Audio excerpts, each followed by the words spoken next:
الحمد للہ رب العالمین والصلاة والسلام علی نبینا محمد وعلی آلہ واصحابہ اجمعین۔ محترم ملی ساتھیوں، آج کے اس درس میں مختصر طور سے جو بیان کیا جائے گا وہ توحید کی قسمیں ہیں۔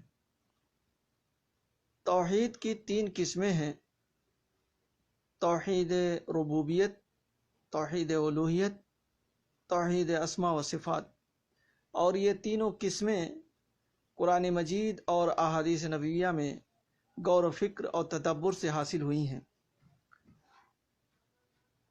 سب سے پہلی توحید ربوبیت ہے۔ توحید ربوبیت کسے کہتے ہیں؟ اس کی تعریف کیا ہے؟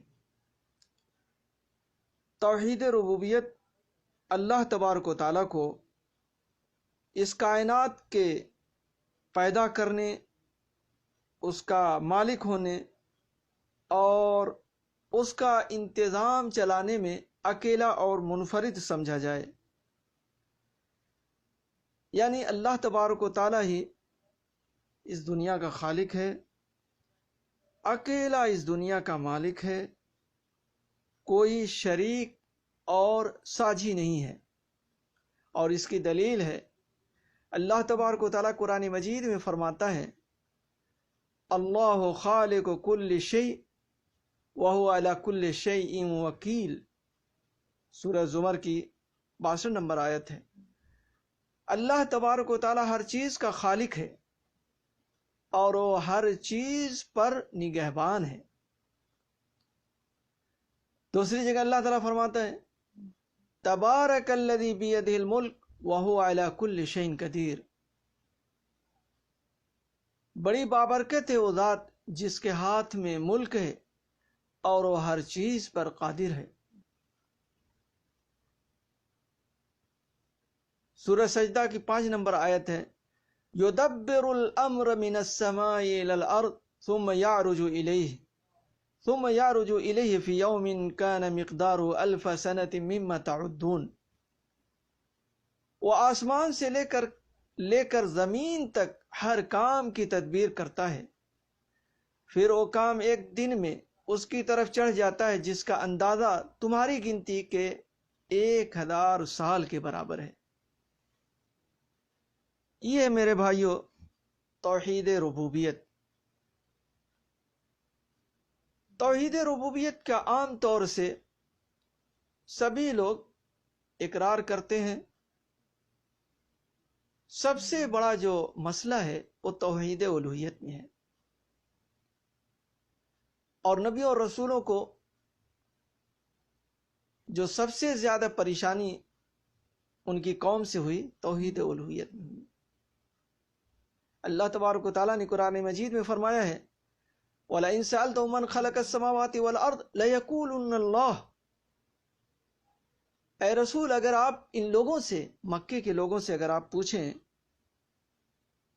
کہ آسمان و زمین کا خالق کون ہے، تو یہ لوگ کہیں گے اللہ۔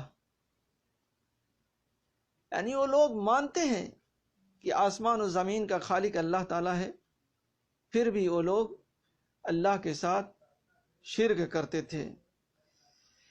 یہ رہی توحید ربوبیت۔ اب آتے ہیں توحید الوہیت کی طرف۔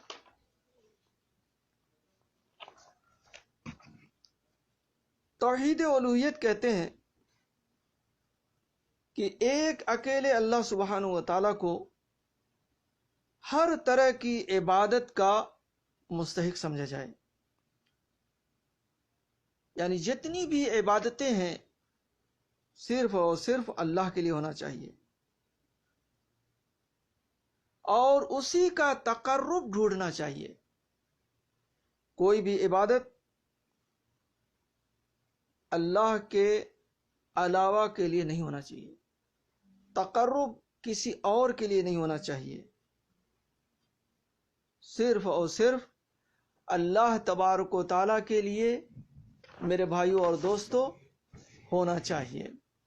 اللہ تبارک و تعالیٰ قرآن مجید میں فرماتا ہے، سورہ غافر کی 60 نمبر آیت ہے: وَقَالَ رَبُّكُمْ اُدْعُونِي أَسْتَجِبْ لَكُمْ ان الذین یستکبرون عن عبادتی سیدخلون جہنم داخرین. تمہارا رب کہتا ہے اور تمہارا رب کہتا ہے کہ تم لوگ مجھے پکارو، میں تمہاری پکار کو سنوں گا، قبول کروں گا. بے شک جو لوگ میری عبادت سے خود سری کرتے ہیں ان قریب وہ جہنم میں ذلیل ہو کر داخل ہوں گے، ان کا ٹھکانہ جہنم ہے.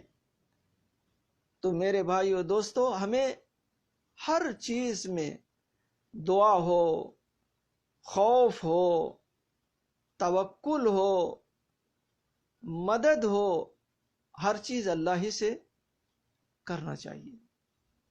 ہر مصیبت میں اللہ ہی کی طرف رجوع کرنا چاہیے. ایاک نعبد و ایاک نستعین. ہم عبادت کریں تو اللہ کی کریں، اور مدد طلب کریں تو اللہ سے مدد طلب کریں. یہ ہے توحید الوہیت. اگر ہم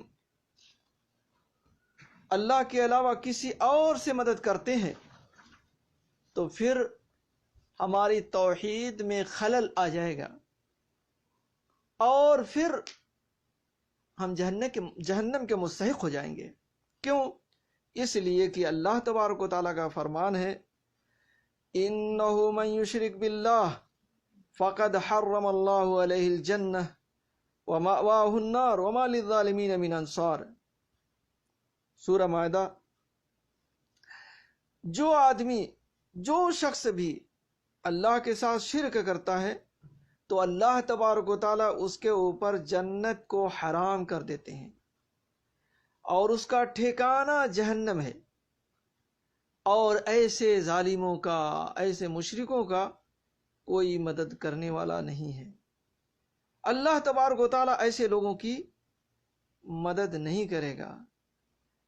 اس لیے میرے بھائیو دوستو، توحید الوہیت کا ہمیں خاص خیال رکھنا چاہیے، اور کسی بھی مصیبت میں، پریشانی میں صرف اور صرف اللہ کو پکارنا چاہیے. مکے کے لوگ آخر مانتے تھے کہ خالق اللہ تبارک و تعالیٰ ہے، تو پھر وہ لوگ کافر کیوں ہو گئے؟ خود ان کے بارے میں اللہ تعالیٰ نے قرآن مجید میں فرمایا ہے ما نعبدهم الا ليقربونا الى الله زلفى. کہتے تھے وہ لوگ کہ ہم تو ان بتوں کی عبادت اس لیے کرتے ہیں تاکہ یہ لوگ ہمیں اللہ سے قریب کر دیں. جو کچھ ہم اللہ کے علاوہ جن کی بھی عبادت کرتے ہیں،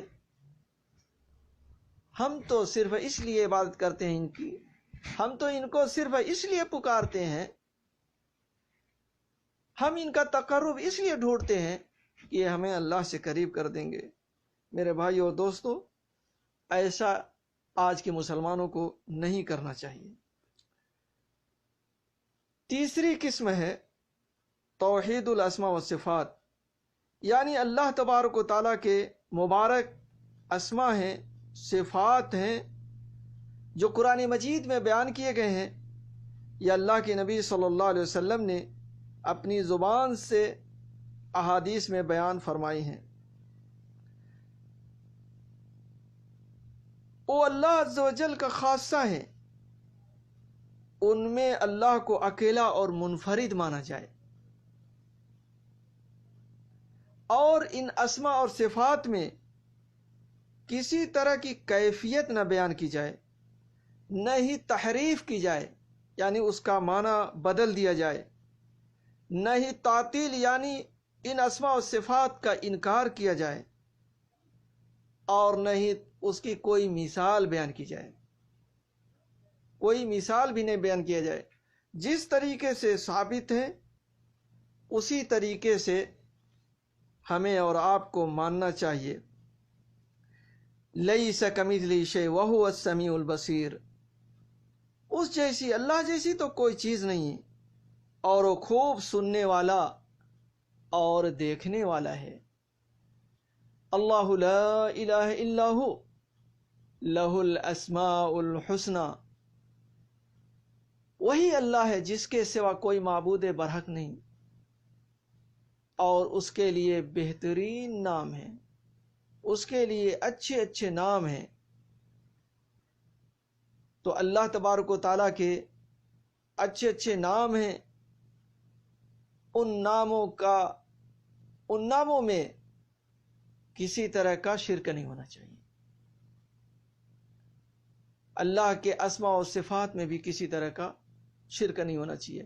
وہ اکیلا ہے، اس میں تحریف نہیں کرنا چاہیے، تمثیل نہیں بیان کرنا چاہیے، اور انکار بھی نہیں کرنا چاہیے۔ یہ چند چیزیں توحید کے قسموں سے تھیں۔ اللہ تبارک و تعالیٰ سے دعا ہے کہ اللہ تعالیٰ ہمیں اور آپ کو، تمام مسلمانوں کو، توحید سمجھنے کی توفیق عطا فرمائے اور اس پر چلنے کی توفیق عطا فرمائے، آمین۔ وآخر دعوانا الحمد للہ رب العالمین، وصلی اللہ علی نبینا محمد وعلی آلہ وصحبہ اجمعین۔